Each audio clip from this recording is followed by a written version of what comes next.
অর্থাৎ অভিষেক আসছে বলে শোভনদেব চট্টোপাধ্যায়কে উঠে হাততালি দিতে হবে।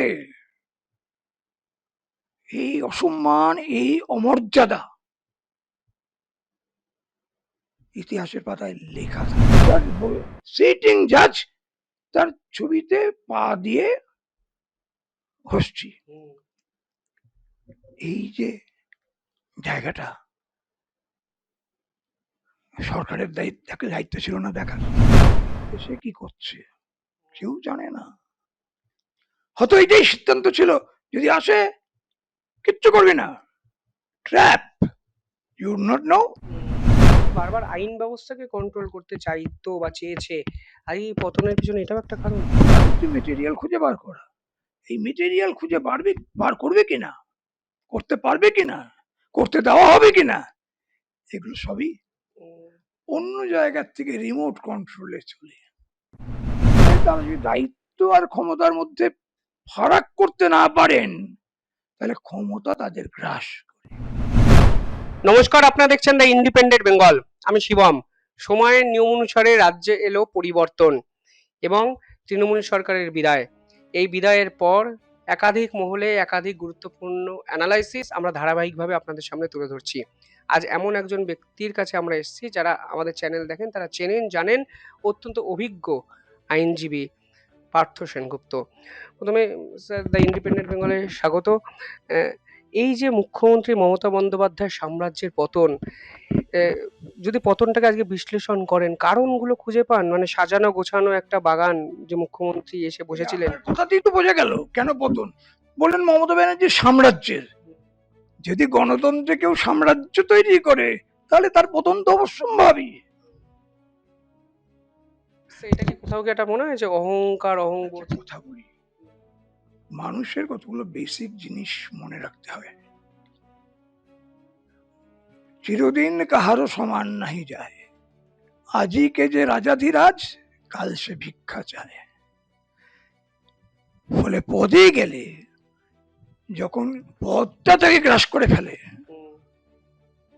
তখন আর তার নিজস্ব স্বকীয়তা থাকে না। আমরা মমতা ব্যানার্জিকে দেখেছি মাটির থেকে লড়াই করতে, ঠিক ভুল পরের কথা, লড়াই করেছে। তাকে নিয়ে সে সময় অনেক হাসাহাসি হয়েছে, গাড়ির ছাদে বসে গলায় দড়ি দিচ্ছিলেন। ওভাবে যে গলায় দড়ি দিয়ে আত্মহত্যা করা যায় না, এটাও তখন তারা স্ট্রাইক করেনি, কিন্তু লড়েছেন। এটা অস্বীকার করলে মিথ্যে কথা বলতে হবে। রাত্রি 12টার সময়, রাত্রি 1টার সময় মমতা ব্যানার্জিকে ফোন করলে মমতা ব্যানার্জি হাজির হয়ে যেত। কিন্তু 1টার সময় এসে তিনি বৃদ্ধ শাহজাহানের মতন বন্দী হয়ে গিয়েছিলেন। আমি এরপরে আর বেশি কিছু বললাম না। বন্দি করলো কে? এই আমি তো সেটাই বলছিলাম না। একটা কথা বলি, বন্দি কে করলো, নিজে নিজেকে বন্দি না করলে কেউ বন্দি করতে পারে না, এটা বাস্তব সত্য। আপনার কি মনে হয় যে অভিষেকের উত্থানটা মমতার পতনের জন্য একমাত্র কারণ? বলছি না, বাট একটা কারণ। নিশ্চয়ই, নিশ্চয়। একটা কথা বলি, এই তৃণমূলের কর্মীরাই যুবরাজ এসেছেন, এই যে গণতন্ত্রে যুবরাজ কনসেপ্ট হয় না, এই যুবরাজ কনসেপ্টে রাহুল গান্ধী শুয়ে পড়লো। এই যুবরাজ কনসেপ্টে যে আসবে সেই যাবে, কিন্তু এই যুবরাজ কনসেপ্ট গণতন্ত্রে চলে না। সে ডিসকারেজ করলো না, সে এনকারেজ করলো। এবং ভাবুন, এই যে এত বড় ডিজাস্টার, তারপরেও যে সবার সঙ্গে বসলো, কি বললেন 8জন 9জন এমএলএ আসেনি, বাকিরা সবাই তো এসেছিল। তার মধ্যে শোভনদেব চট্টোপাধ্যায়ের মতন বর্ষিয়ান মানুষ আছে। কি বলেন, সবাই উঠে দাঁড়িয়ে তার জন্য হাততালি দেবেন। অর্থাৎ অভিষেক আসছে বলে শোভনদেব চট্টোপাধ্যায়কে উঠে হাততালি দিতে হবে। এই অসম্মান, এই অমর্যাদা ইতিহাসের পাতায় লেখা থাকে। আমরা ভাবি ভুলে যায় মানুষ, মানুষ ভুলে না। এগুলো ব্যক্তি মানুষ ভুলতে পারে, ইতিহাস ভুলে না, পাথরের লেখাটা মুছে যায় না। এটা কি অভিষেককে অতিরিক্ত প্রশ্রয় দেওয়া, নাকি অভিষেকও তৃণমূল কংগ্রেসের নিজেকে সর্বশের বা ভাবতে শুরু করলেন, মমতা ব্যানার্জি চুপচাপ মেনে নিলেন? পিছনে এমন কিছু কারণ লুকিয়ে থাকতে পারে যেগুলো আজকের দিনে রিসার্চ হতে পারে যে কিসের জন্য গ্রাউন্ড লেভেলের পলিটিক্স বোঝা মমতা ও কর্পোরেট অভিষেকের হাতে দলের সর্বস্ব তুলে দেবেন। এটা খুব স্পেকুলেশনের জায়গা, এটা নিয়ে তদন্ত করতে পারেন কেন, কিন্তু যেহেতু আমার কাছে কোনো মেটেরিয়াল নেই, আমি কেন ওটা বলতে পারবো না। আপনি স্পেকুলেশন করলে কি আমি হতো? স্পেকুলেট করি না, কারণ দুজন মানুষকে নিয়ে স্পেকুলেট করো তো, আমার স্পেকুলেশন যদি ভুল হয় তাহলে সেই মানুষটাকে আঘাত করা হবে, অন্যায়ভাবে আঘাত করা হবে। স্পেকুলেশন যদি ঠিক হয় তাহলে সময়ের সঙ্গে সব বেরোয় না, এমন কিছু হয় না। স্যার, মমতা ব্যানার্জির আমলে কলকাতা হাইকোর্ট বরাবর বিতর্কের জন্ম দিয়েছে। কখনো কল্যাণ ব্যানার্জিকে ঘিরে ধরেছে তৃণমূলপন্থী আইনজীবীরাই, কখনো অভিষেক ব্যানার্জির নির্দেশে, অনেকে তো বলেন অভিজিৎ গাঙ্গুলির ঘরে আন্দোলন হয়েছে, অভিজিৎ গাঙ্গুলির ঘর বয়কট করার হুমকি দেওয়া হয়েছিল তৃণমূলপন্থী আইনজীবীদের পক্ষ থেকে। আইন ব্যবস্থাকে নিজের কুক্ষিগত করতে চাওয়ার চেষ্টা তৃণমূল সরকার বারবার করেছে। আজকের দিনে তো সব শেষ হচ্ছে। একটা কথা বলি, এটাও মনে রাখার দরকার, সব সময় বলা হয় অতিবার বেরো না, ঝড়ে পড়ে যাবে, অতি ছোট হয়েও না, ছাগলে মেরে খাবে। একটা জায়গায় ব্যালেন্স রাখতে হয়। এই যে হাইকোর্টে অভিজিৎ গাঙ্গুলিকে নিয়ে হয়েছে, রাজশেখর মান্থাকে নিয়ে হয়েছে, বিশ্বজিৎ বসুকে নিয়ে হয়েছে, কথা হচ্ছে কেন হয়েছে? সরকারের ব্যর্থতা কোথায় বলবো? হাইকোর্টের তো অপদার্থতা আছেই, হাইকোর্ট যদি চাইতো কান ধরে টেনে আনতে পারত। রাজশেখর মান্তার বাড়ির সামনে গিয়ে পোস্টার লাগিয়ে দিয়ে এলো, কারা লাগিয়েছে। আমাদের বলা হতো আমাদের গোয়েন্দারা নাকি একেবারে ইংল্যান্ডের স্কটল্যান্ড ইয়ার্ডের সমকক্ষ। একটা পোস্টার ছাপা হয়েছে, কোন প্রেসে ছাপা হয়েছে এটা বার করতে শার্লক হোমস লাগে না, দেখলেই যারা জানে অমুক প্রেসের। সেই প্রেসে গেলে কে অর্ডার দিয়েছে জানা যায়, কিন্তু আজ অব্দি বেরোলো না। হাইকোর্ট কি যথেষ্ট অগ্রণী ভূমিকা নিয়েছে এই ব্যাপারে? বোধ হয় না, বোধ হয় না।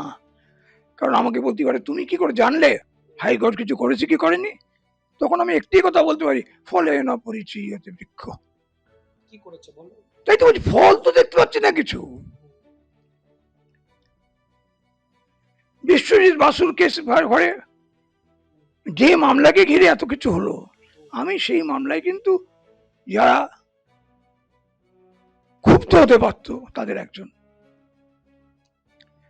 কিন্তু আমি যেহেতু এই ইনস্টিটিউশনটা সম্মানে বিশ্বাস করি, আমার ক্লায়েন্টদের পরিষ্কার বলেছিলাম তোমরা কেউ এসবের মধ্যে যাবে না। তারা যায়নি, অন্যরা গেছে। আমার ক্লায়েন্টদের জিজ্ঞেস করে তোমরা করেছিলে না, বলে না। আচ্ছা, এটা বিচারাধীন ব্যাপার, আমি এর চেয়ে বেশি কিছু বলবো না, কিন্তু এই জায়গায় তো আমরা নেমেছি। একটা বিচার সিটিং জাজ তার ছবিতে পা দিয়ে ঘষছি, এই যে জায়গাটা সরকারের দায়িত্ব ছিল না দেখার, আইন শৃঙ্খলা বজায় রাখার দায়িত্ব কার? সরকারের। ফলে রাজশেখর মান্তার সময় যেরকম ভাবে সরকার সুখনিদ্রা গিয়েছে, এ সময়ও সুখনিদ্রা গিয়েছে। কেন গিয়েছে? ভিতরে গিয়ে কারো মদতে করেছে, হয়তো তাই যে করেছে। তৃণমূল যে বারবার আইন ব্যবস্থাকে কন্ট্রোল করতে চাইতো বা চেয়েছে, আর এই পতনের পিছনে এটাও একটা কারণ। দেখুন, nothing succeeds like success. Mamata Bandyopadhyay একেবারে চিফ মিনিস্টার হওয়ার প্রথম দিকে বললেন বিচার কেন কেনা যাবে। বিচার ব্যবস্থা আঘাত কিন্তু তিনি সেই দিনই করে দিয়েছেন। কিন্তু আমাদের আদালতগুলো অনেক বেশি সহনশীল, সেই সহনশীলতার হচ্ছে আর দূর এইসব গায়ে বলছে একটা, সেও সাংবিধানিক পদ আছে বলেছে, সৎ বিশ্বাসেই বলেছে হয়তো আমাদের সাবধান করে দেওয়ার জন্য, ফলে কন্টেম্পট হলো না। ঠিক আছে, আমি কিন্তু কন্টেম্পট হওয়ার কথা বলিনি, কিন্তু ঈশান কোণে মেঘ কিন্তু সেই দিনই দেখা গিয়েছিল। মমতা যদি বলতে পারে তাহলে আরেকজন বলবে না কেন? হাম কিসি সে কম নেই। সুতরাং সেই জায়গাতে একটা জায়গায় মনে রাখবেন, পরাধীন ভারতবর্ষ স্বাধীনতা আন্দোলনের প্রথম সারিতে যারা ছিলেন তারা অধিকাংশই হচ্ছেন আইন ব্যবসায়ী, আইনজীবী। এবং এটা বোধহয় সব জায়গাতেই সত্য, বাংলায় শুধু নয়, বাংলা যান, উত্তরপ্রদেশে যান, গুজরাটে যান, সবই। কিন্তু এই যে আইনজীবী সমাজ, তাদেরও তো আমাদের চরিত্রগত পতন হয়েছে। আমরা তো এখন কে প্যানেলে যাবে তার জন্য লাইন দেয়। এই যে জায়গাটা আমরা সবাই মিলে সমবেত ভাবে চেষ্টা করে বিচার ব্যবস্থাকে নামিয়েছি, আর বিচার ব্যবস্থার পতন হলে মানুষের বিশ্বাস ভরসা উঠে যায়। আজ আদালত আছে, বিচারপতিরা আছেন, মমতা ক্ষমতায় নেই, এটাই সময়ের নিয়ম। মমতা ক্ষমতায় নেই, আমি এই শব্দগুলোকে আপত্তি করি। তার কারণ গণতান্ত্রিক চেতনা আমার কাছে এতটাই যে গণতন্ত্রে যে জিতে আসে সে ক্ষমতা পায় না, সে দায়িত্ব পায়। যারা জিতে এলে তারা যদি দায়িত্ব আর ক্ষমতার মধ্যে ফারাক করতে না পারেন তাহলে ক্ষমতা তাদের গ্রাস করে, গ্রাস করলে যা হয় তাই হয়েছে। আজও তো চাইলে বিচারপতি বা বিচার ব্যবস্থাও কলকাতা হাইকোর্টই মমতার বিপক্ষে চলা একাধিক কন্টেম্পট মামলা বিভিন্ন ক্ষেত্রে শুরু করে মমতাকে আদালতে টেনে এনে বলতে পারেন, দেখো তুমি বিচার ব্যবস্থাকে দিনের পর দিন সিরিয়াস অপমান করেছো। এটা আমি আগেও বলেছি, এটার জন্য উদাহরণ দিয়েছিলাম। জাস্টিস বিনায়ক ব্যানার্জি প্রফুল্লচন্দ্র সেনকে হাইকোর্টে রেখে এনেছিলেন, তখন তিনি চিফ মিনিস্টার। মিল্ক কন্ট্রোল অর্ডারের ব্যাপারে একটা রেডিওতে বলেছিলেন,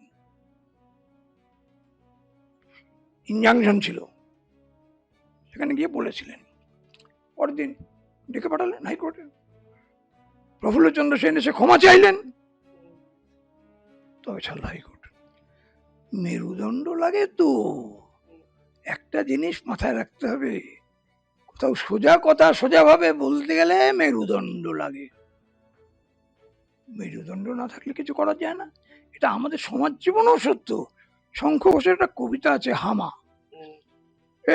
রাত্রিবেলা ঘুম ভেঙে দেখি ঘরের মধ্যে একজন হামাগুড়ি দিচ্ছে, তো একজন হামাগুড়ি দিচ্ছে, কি ব্যাপার আমার ঘরে একজন, তারপর দেখো অনেকজন হামাগুড়ি দিচ্ছে, কি ব্যাপার এত লোক হামাগুড়ি দিচ্ছে কেন, বলে মেরুদণ্ডটা হারিয়ে ফেলেছে, খুঁজছি, খুঁজে পেলেই চলে যাব।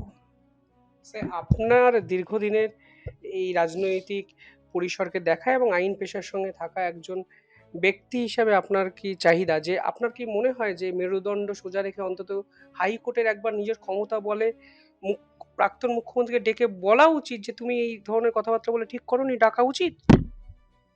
আমরা খুব টাচি এই কারণে চিফ জাস্টিস অফ ইন্ডিয়া তাকে কিভাবে হিউমিলিয়েট করলো কোর্টে, দেখেছেন? চিফ জাস্টিস অফ ইন্ডিয়া বলেন আমরা এটাকে ঔদার্যের সঙ্গে রেখে কন্টেম্প করছি না। কথা হচ্ছে magnanimity at whose cost. Chief justice তো ম্যাগনানিমিটি দেখালেন, কিন্তু প্রতিষ্ঠানটাকে ছোট করে দিলেন। এবার যে খবর বলে আমি একটা জুতো ছুঁড়ে মারবো, তারপরে বলবো হুজুর আগের প্রেসিডেন্ট আছে, ছেড়ে দিতে হবে। এটা চলে না। ভুলে যাও যে ব্যক্তিকে কন্টেম্প্ট করেনি, প্রতিষ্ঠানকে কন্টেম্প্ট করেছে। কন্টেম্প্ট অফ জাজ নয়, কন্টেম্প্ট অফ কোর্ট। এখানেই তো আপনারও আপনার এক্সপেকটেশন কি অন্তত মমতাকে ডাকা উচিত, বলা উচিত যে এই রকম অরাজকতা তুমি কলকাতা হাইকোর্টে তৈরি করেছিলে, কলকাতা হাইকোর্ট নিয়ে একাধিক কথা বলেছিলে। আপনি কি এক্স্যাক্টলি মনে করেন এই মেরুদণ্ডটা এখন অন্তত হাইকোর্টে দেখানো উচিত? আমি এটা বলি না, সেটা হচ্ছে মোড়াকে মারতে নেই। সুতরাং যখন তিনি ক্ষমতায় ছিলেন তখন ধরে আনতে গেলে মেরুদণ্ড লাগতো, এখন তো মেরুদণ্ড লাগবে না, বললে মেরুদণ্ডওয়ালা লোকেরা ভাষা হারিয়ে যাবে। চাইলেই ডাকতে পারে, এরকম একটা ব্যাপার। স্যার, এত যে দুর্নীতি তদন্ত হচ্ছে, এই দুর্নীতি তদন্তগুলোর ভবিষ্যৎ কি? এবং সব ক্ষেত্রেই লিপস অ্যান্ড বাউন্স, অভিষেক সকলের নাম জড়িয়ে আছে প্রত্যেকটা ক্ষেত্রে। আপনি কি আজকের দিনে এক্সপেক্ট করছেন অন্তত বিচার ব্যবস্থা দ্বারা এই দুর্নীতি তদন্তগুলোকে শেষ করা যাবে কি যাবে না? তদন্ত করে তদন্তকারী সংস্থা, বিচার ব্যবস্থার সামনে যা সাক্ষ্য প্রমাণ তুলে ধরা হয় তার ভিত্তিতে, তদন্তকারী সংস্থার ভিত্তিতে আদালত বিচার করে। তথ্য প্রমাণ না থাকলে তো আদালত কাউকে শাস্তি দিতে পারে না। ফলে তদন্তকারী সংস্থার কাজ হচ্ছে মেটেরিয়াল খুঁজে বার করা। এই মেটেরিয়াল খুঁজে বার করবে কিনা, করতে পারবে কিনা, করতে দেওয়া হবে কিনা, এগুলো সবই অন্য জায়গার থেকে রিমোট কন্ট্রোলে চলে। যদি স্যার করতে দেয় তখন তো মমতা বিপদে পড়বে, এটা তো বাস্তব। আইনের শিক্ষা হচ্ছে আমার, কোনোটাই আগের থেকে ধরে নিই না। সুতরাং কে যে পড়বে বিপদে কেউ জানি না। আমি এটুকু বলতে পারি বিপদে পড়তেই পারে। যদি বিপদের বা পড়ার কোনো ব্যাপার থাকতো তাহলে আমি তৎকালীন মুখ্যমন্ত্রীর অনেকগুলো আচরণকে ব্যাখ্যা করতে পারি না। আইপ্যাকের ওখানে চলে গেলেন, মুখ্যমন্ত্রী চলে গেলেন, সেখানে গিয়ে কাগজপত্র নিয়ে চলে এলেন। সেখানে তো ইডি হেফাজতে নিতে পারতো। ওইখানে যে বললাম কার নির্দেশে কি করছে কেউ জানে না। হয়তো এটাই সিদ্ধান্ত ছিল, যদি আসে কিচ্ছু করবি না, ট্র্যাপ, ইউ নট নো। সুতরাং কেন করেছে, কার নির্দেশে করেছে, এগুলো সব ভবিষ্যতের গর্ভে রয়ে গেল। কোনোদিন যদি কেউ সুযোগ পেয়ে এই আবর্জনা ঘেরে একটা জায়গায় আবর্জনা খুঁড়ে বার করতে পারে এইখানে সত্যটা লুকিয়ে আছে, তবে সত্যটা আসবে, সত্য আসবে না। এই তো সহজ কথা। অবশ্যই সহজ কথা মেনে নিতে হয় সহজেই, মাঝে মধ্যে সেটা করা সম্ভব হয় না। তবে শেষ 15 বছরে কলকাতা হাইকোর্ট এবং রাজ্যের আইন ব্যবস্থা নিয়ে যে বিতর্কের জন্ম এই তৃণমূল সরকার দিয়েছে, আমরা আশা করব পরিবর্তনের বাংলায় অন্তত সেই কঙ্কালসার আইন ব্যবস্থার চিত্র ফের একবার বঙ্গবাসীকে দেখতে হবে না। অন্তত এক্সপেকটেশন এরকমই। বাকিটা সিনিয়র আইনজীবী পার্থদা বা পার্থবাবু পরিষ্কারভাবে আমাদেরকে ব্যাখ্যা করেছেন। কমেন্টে জানাবেন আপনারা কি এক্সপেক্ট করছেন। দেখতে থাকুন দ্য ইন্ডিপেন্ডেন্ট বেঙ্গল। অসংখ্য ধন্যবাদ স্যার, ধন্যবাদ আপনাদেরও।